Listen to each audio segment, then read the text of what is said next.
云哥，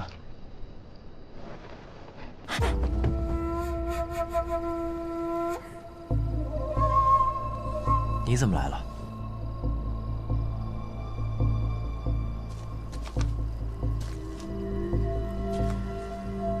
我不是说了晚上见吗？我不是也说了，我晚上没空吗？还有，你怎么知道我在这儿？你和叶云情同手足，你若回天启要做的第一件事，定是来看我的。这些事情都是师父告诉你的。你现在可以相信了吧？我真的是受如仙之托来帮你的。你还有别的要求吗？听说你酿的酒很好喝，我教你内功，你送我美酒，如何？一言为定。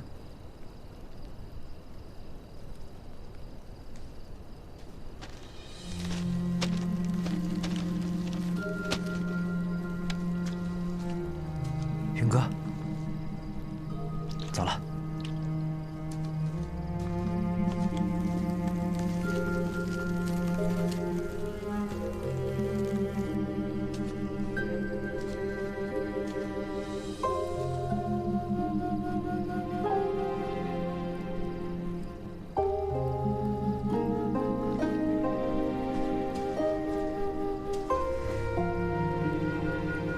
父亲，母亲，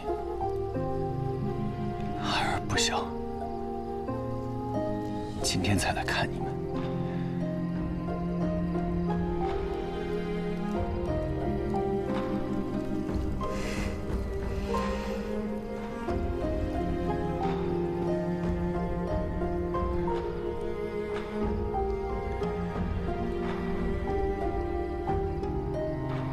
我从前跟你们说，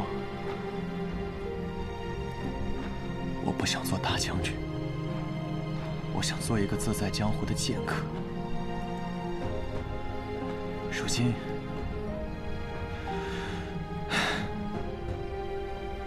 我也算完成了一半。今天来看你们，也没带什么好东西啊。我给你们舞一会剑吧。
来吧，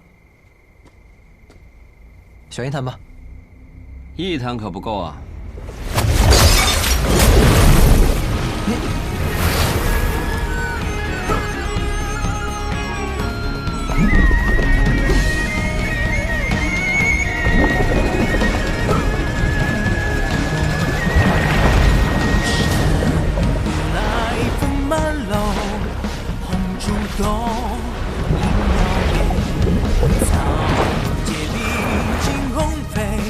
下昏昏，人间困局，嘲笑歌戏，倦狂一心不羁，年少快意，谁能把余愁留在风里？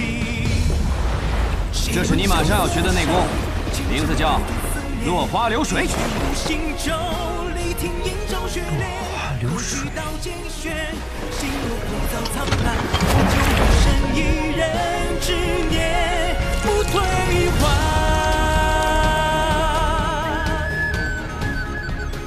看来，那个人就是白日里潜入学堂之人。好俊秀的功夫，你怎么还有心思欣赏别人的武功啊？百里东军这一进城就被各路人马全部给盯上了。不行，我得去看看。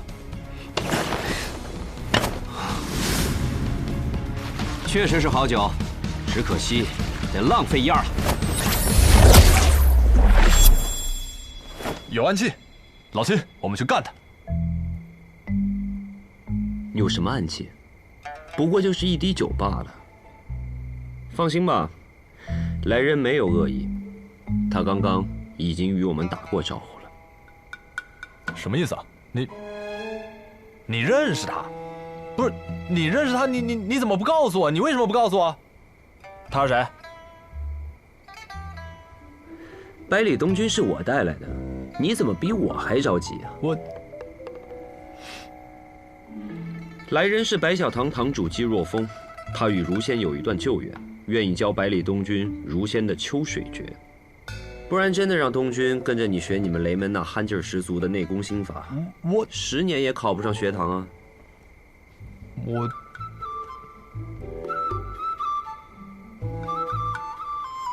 我憨吗？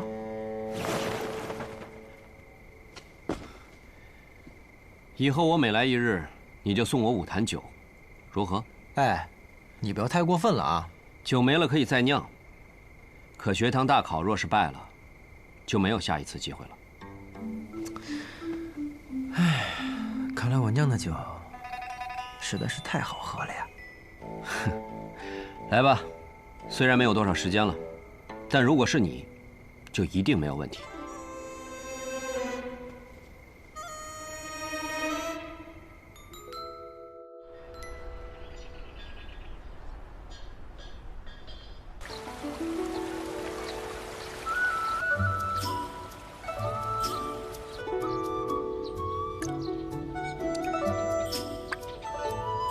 公子，还有3日便是出试了，不知此次出试考题可有眉目啊？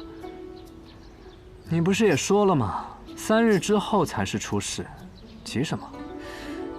我不着急，我着什么急啊？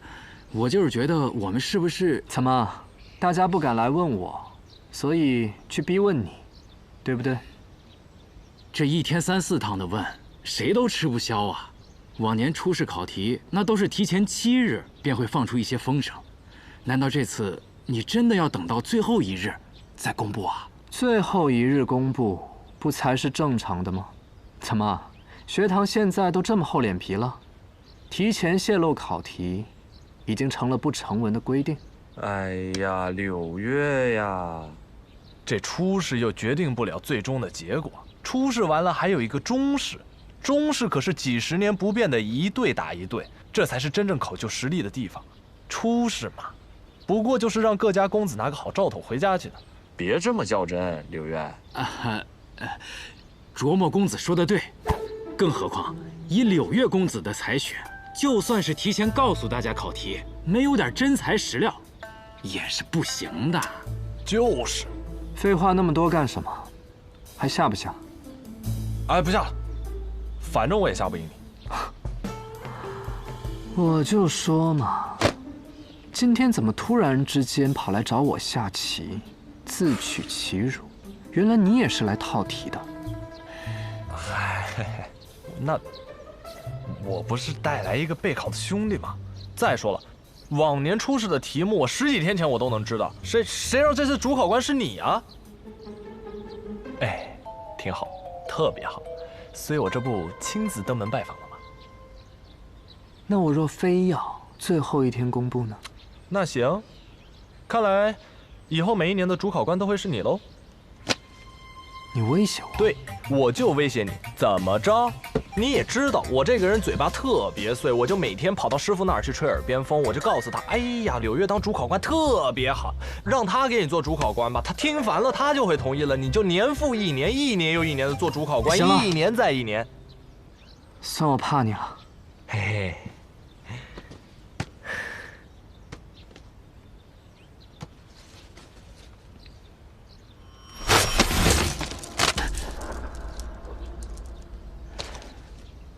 文武之外，啊？没错，就是文武之外。世间大考分为文武2类，但文武之外呢，有那么多有趣的东西，所以呢，我既不考文，也不考武。只要文武之外有能令我折服的东西，这初试我就让他通过。这还不说呢。可这文武之外到底要考什么呀？你要知道，我们学堂要的不仅仅是文武双绝的人，还有有趣的。而这文武之外，考的就是人。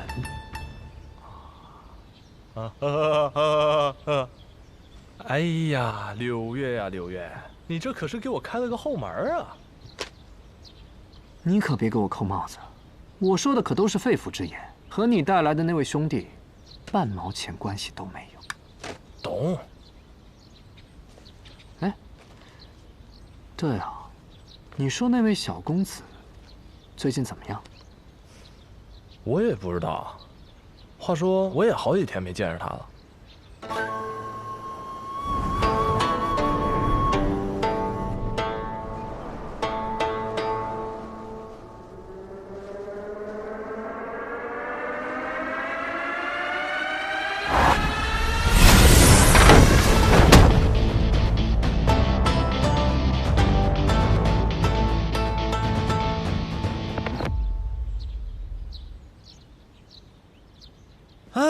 舒服，有了内力就是不一样啊，感觉全身都暖洋洋的。哎，连梦莎今日来学堂了吗？卓墨公子的动向我怎么会知道？没大没小啊！怎么了？今日突然有事找我啊？我有个好消息告诉你。哎呦，巧了，我也有一个好消息要告诉你。真的？你先说。来，初试的题目出来了。出来了？是什么？4个字：文武之外。嘿，嘿，嘿，嘿，你怎么了？你这高兴傻了？这表情。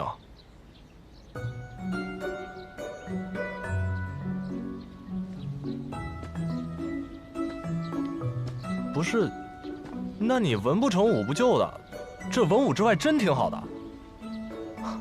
文武之外？我练了这么多天武功，你告诉我文武之外？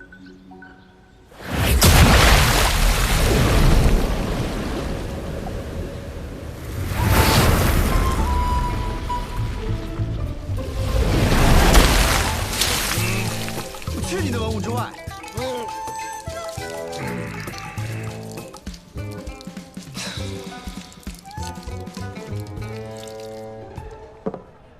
真是奇了怪了，文武之外，不考文也不考武，那这算什么考试啊？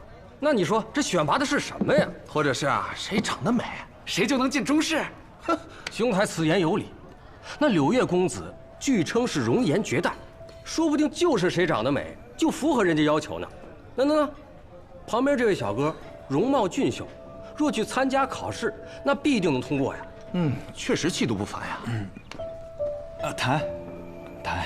哎，客气。文武之外，倒是有趣。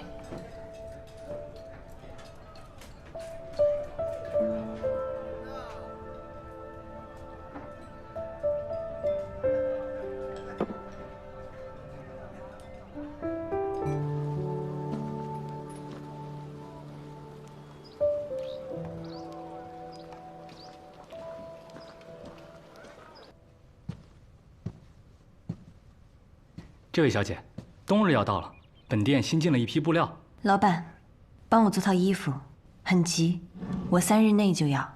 好。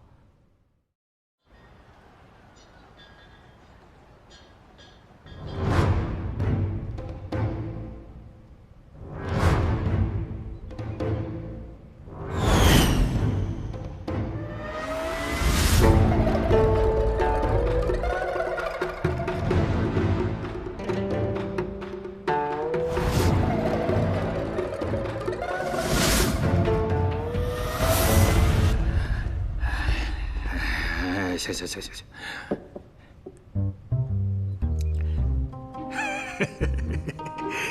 六月公子啊，特立独行啊！我还是第一次听说啊，把学堂大考放在我的赌坊里。所谓大考，其实和赌没什么区别。愿闻其详。很多人苦学10年，为的就是大考的这一刻。这或许是他们人生中发挥最好的一刻，亦或许是发挥失常，再无挽留之地的一刻。赌博呢，也是如此。不上到赌桌的那一刻，谁都不知道会发生什么；而上了赌桌，这胜负才刚刚开始。精辟！除非出千。怎么？有人敢在你这千金台出千？当然不会。所以我们今日在此大考嘛。六月公子啊，果然不同凡响啊，妙哉，妙人呐！你看我这大金牙都为公子倾倒了。二爷呢？当初选择借地给我们的不是他吗？去听曲儿去了。我也不知道为什么他那么愿意听曲儿。本来对这个学堂大考不感兴趣，答应你们啊，无非是柳月公子拿了一阙残谱与之交换。哎呀，能为学堂大考提供场地，我千金台每天损失个1.8千两的银子，不心疼。涂大爷的损失，学堂明日自会派人送来。这就是学堂的嫉妒啊！都快敞亮收摊。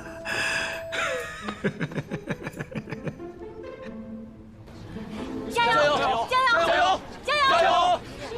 加油！加油！加油！加油！可以了！加油！哎呦！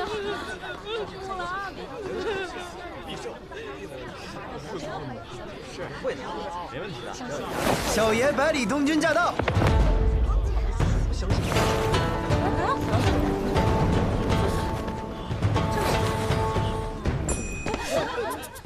又喝多了？谁喝？你是那个剑林的高手，你叫叶鼎之。哦，对，叶鼎之。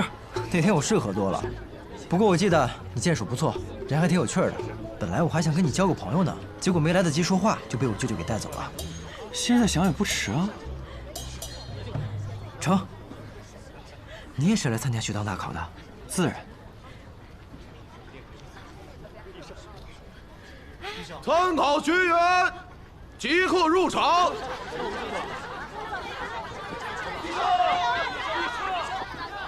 走吧。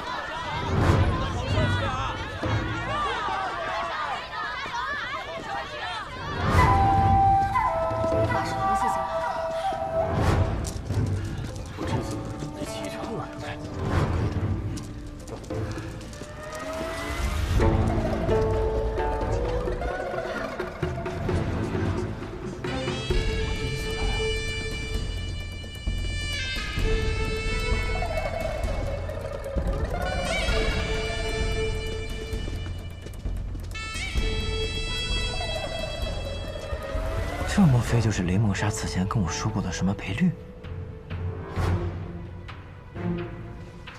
啊？这是什么？这我知道，这是千金台设的赌局，看看今天谁才是大考的魁首。哦，哎，这是什么意思啊？那我名字后面这1000什么意思？是不是数字越大越厉害？你想什么呢？数字越大，说明看好你的人越少，你的赔率也就越高。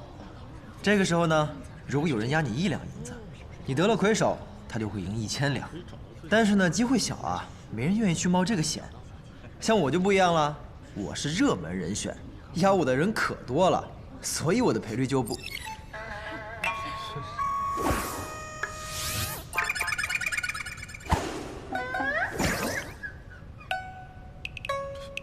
然也是1000。连个外院学生丢的桃子都接不住的人，赔率不是1000，还能是多少啊？这千金台的赔率呀，是根据买家的数量决定的，还望柳月公子让小先生不要介意啊。小先生欺我功夫馆这等小事。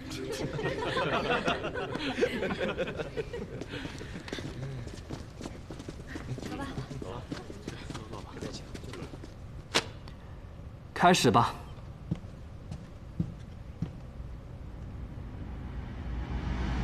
学堂大考，准备开始。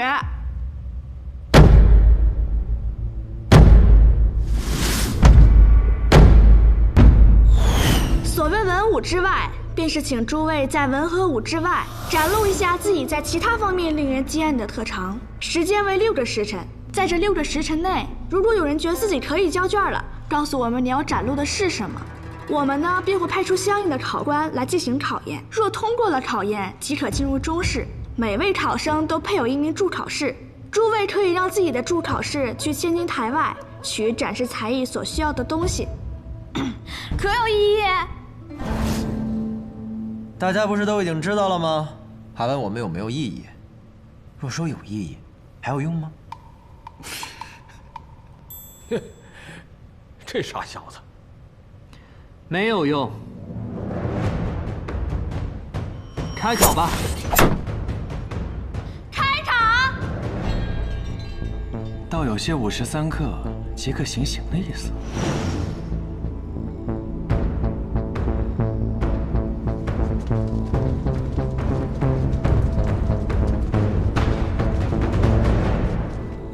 来人！来人！来人！来人！这位公子有何吩咐？3路客栈，哎，去找雷梦莎，公子，把我的大包裹给我拿过来。找谁？废话多公子雷梦莎，去吧。哎，你打算做什么？一会儿你就知道了。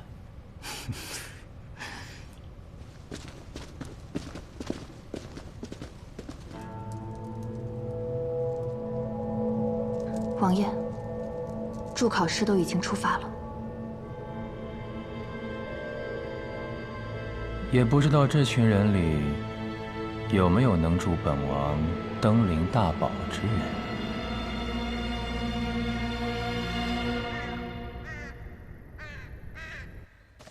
今日学堂大考。是陛下。百里洛尘的孙子百里东君也在参考人之里。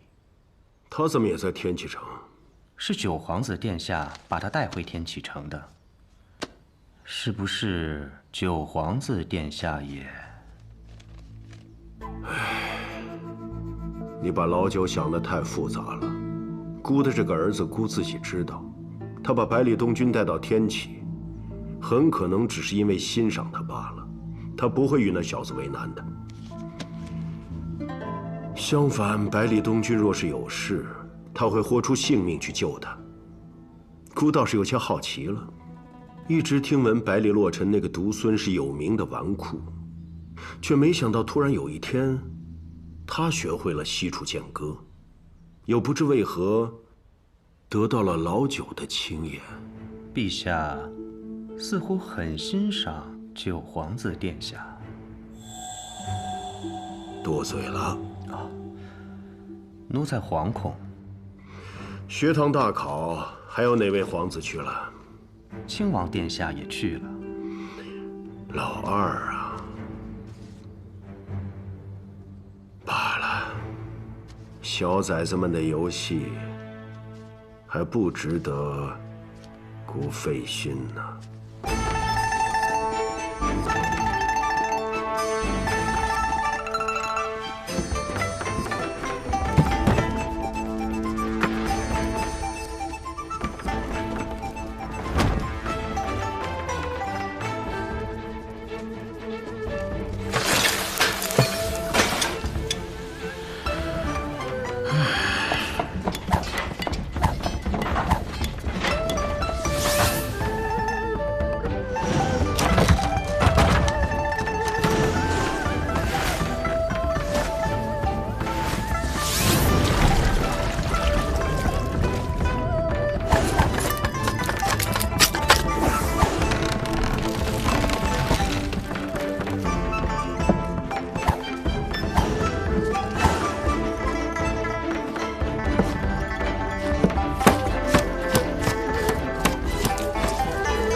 考官，我要交卷。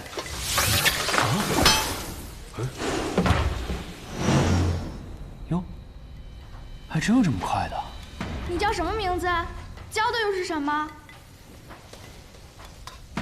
在下白衣门段白衣，自幼研习骑术。这文武之外，在下要教的就是骑术。可以，请公子赐教。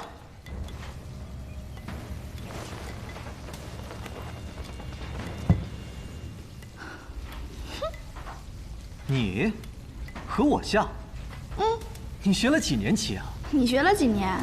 我7岁开始学棋，至今得有17年了。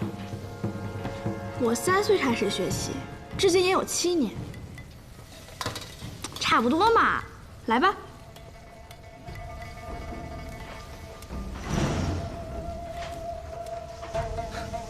我执黑不办，你先请。好。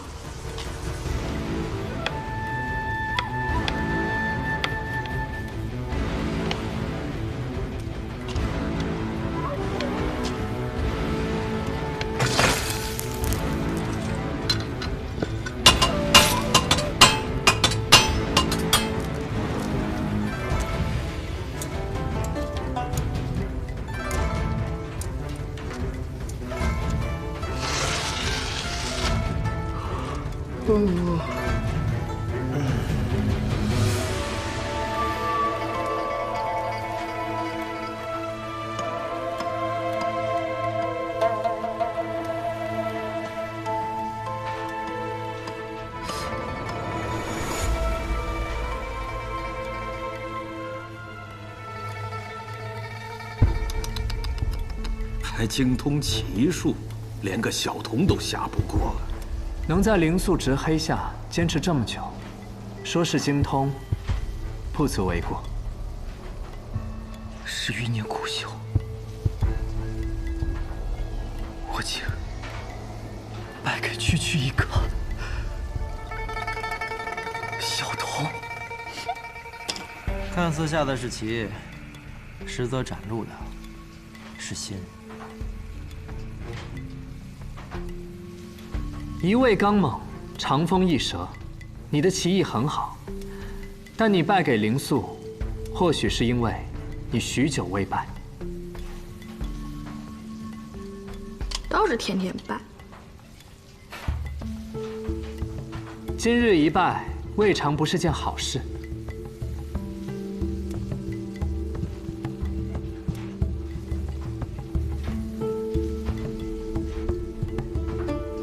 段白衣，记下了。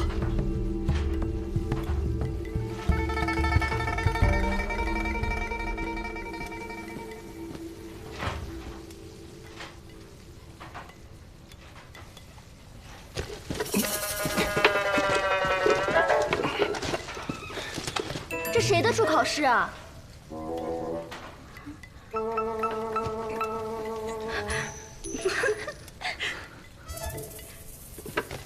这谁的助考室啊？是准备在初试上表演睡觉吗？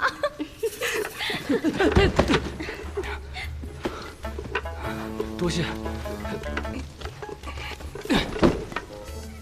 原来是他呀，什么都不会，睡觉再合适不过了。怎么，你还真像他们说的，打算在这睡一觉啊？是啊，不过你怎么跟他们一样没见识啊？你还真信呐？玩笑，玩笑。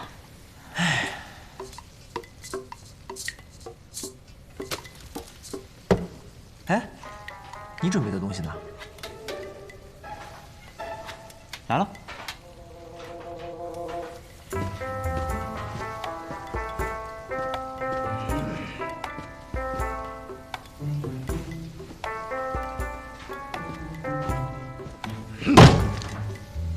这什么呀？刚杀的北蛮羊腿，还新鲜着呢。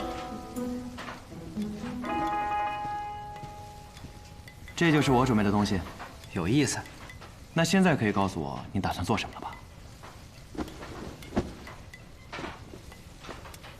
酿酒。酿酒？我呢，身无长技，只有酿酒这项技艺是我从小锤炼的。既然要比文武之外，自然要拿最拿手的出来。可是酒不是越陈越好喝吗？这6个时辰内就能酿出好酒了？这你就不懂了吧？陈酒有陈酒的酿法，新酒也有新酒的酿法。这世间酒有千种，各有一味，也并非越陈就越好，而是要看你能不能喝到自己喜欢的。别光看我呀，你那羊腿还在桌子上休息呢。就来了。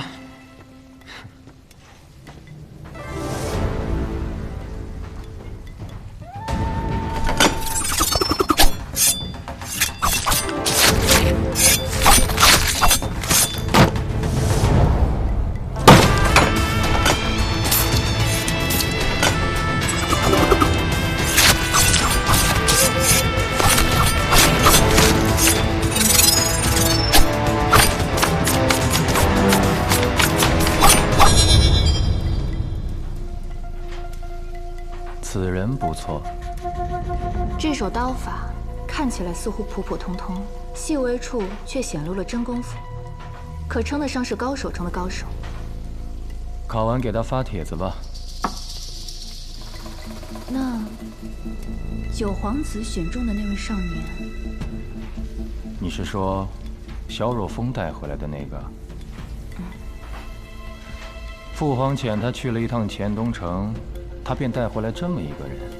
你说这人能是什么来头？镇西侯府整个朝堂谁能拉拢得动？更何况这镇西侯是本王登临大宝的最大绊脚石。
嚯，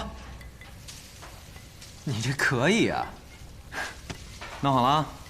是啊，之后每间隔1个时辰，换一个热水袋就可以了。这可是我的独门秘籍。等我的羊肉烤熟了，咱俩的晚饭就有着落了。羊肉配酒，越过越有。那就要看你的羊肉好不好吃了。唉，不过你说的倒也对，估计咱们2个只能赶个末尾喽。这前排和末尾有什么意义呢？总之能进就是了。谁说没有意义？第一就是第一。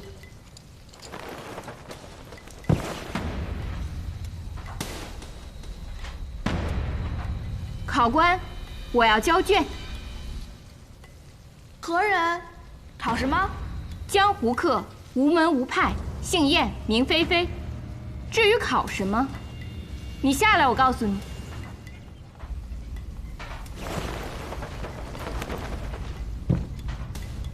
考什么？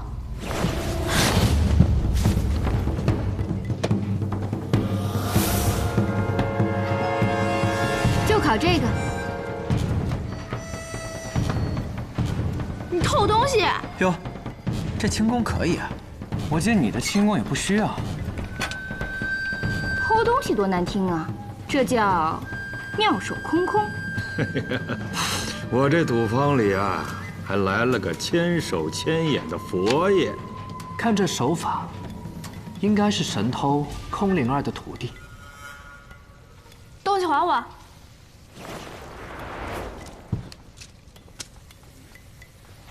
敢问这位童子，我这可算是过了初试。既然你要展露的是这手妙手空空之术，那么我便不是你的考官。三秦，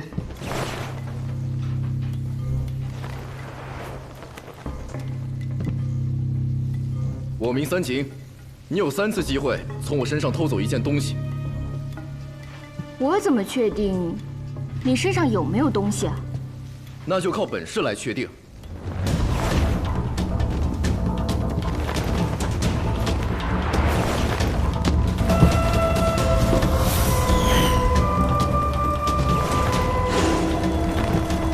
这是轻功，3步追缠。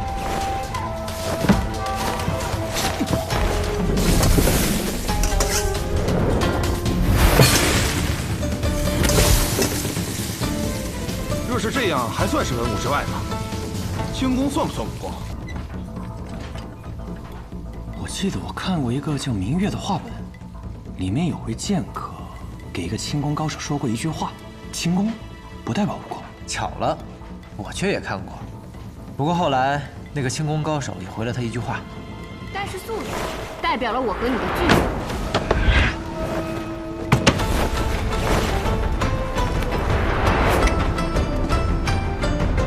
三飞燕。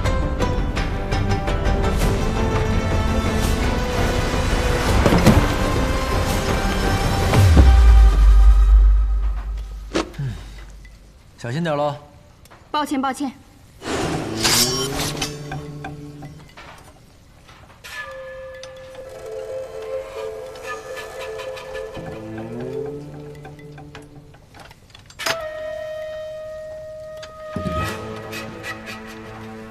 如何？考生燕菲菲通过初试。多谢。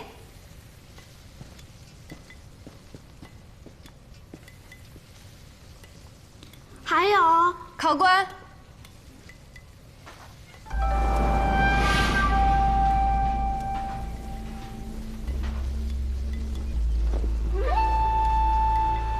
我也要交卷。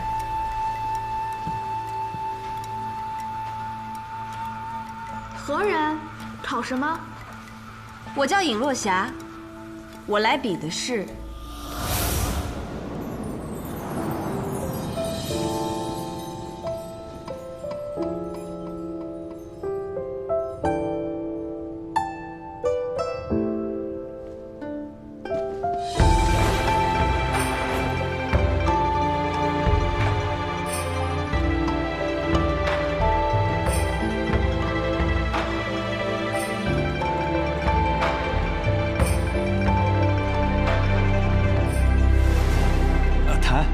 客气客气。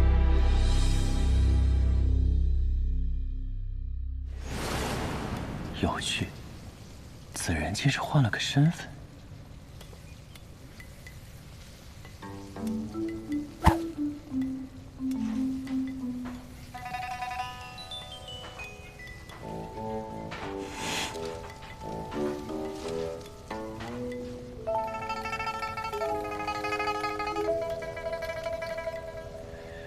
怎么，这么好看吗？看傻了都。不是，我怎么看他的眼睛那么眼熟？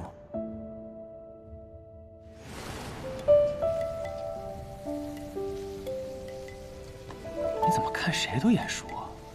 在剑林那会儿，你不看我也挺眼熟的吗？没少用这招套近乎。呸！别瞎说。不可能，不可能，她跟仙子姐姐给人的感觉天差地别。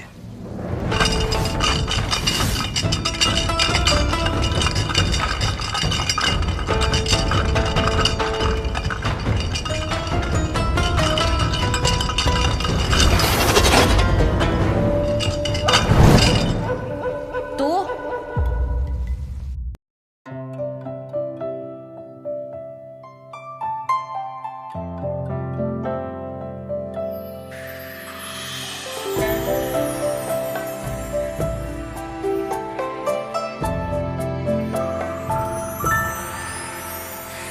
让一片轻轻微风绕心游弋，听波般忽泛涟漪，人教春泥。